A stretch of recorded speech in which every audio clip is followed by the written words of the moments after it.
Mon mari a menti pendant des années sur son salaire. Il finançait une addiction secrète. Notre vie entière était un mensonge financier. Les factures impayées s'accumulaient.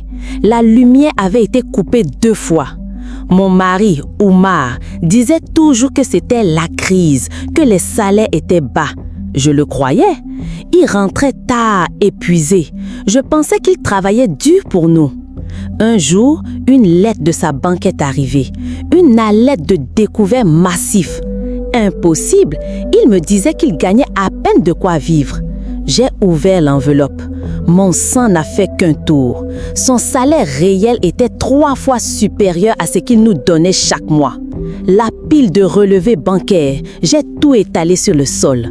Des retraits en espèces, des transferts vers des sites de paris en ligne, des paiements à des casinos que je ne connaissais pas, des dizaines, des centaines de milliers de francs CFA. Tout l'argent qu'il était censé ramener à la maison, tout y était passé, année après année.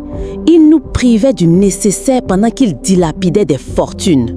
Mon cœur était rempli de rage, de dégoût. L'homme que j'aimais était un menteur compulsif, un joueur invétéré.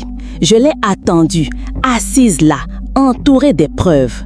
Quand il est entré, j'ai posé les papiers devant lui sans un mot. Ses yeux se sont écarquillés. Le silence était lourd, insupportable. Il a fini par cracher la vérité. L'addiction avait commencé il y a 5 ans, avec un petit gain, puis le cercle vicieux. Les mensonges, les emprunts secrets, les dettes qui s'accumulaient. Il était pris au piège. Notre vie, notre avenir, tout était compromis par sa maladie secrète. Je l'ai mis dehors. Mes enfants ne comprenaient pas. C'était dur, mais je ne pouvais plus vivre avec ce mensonge. Il a dû chercher de l'aide. On a mis du temps, des mois. Il a suivi une thérapie, a commencé à parler de sa honte. J'ai dû travailler plus, me battre pour que nos enfants ne manquent de rien. Ce n'est pas parfait, mais il est sur le chemin de la guérison.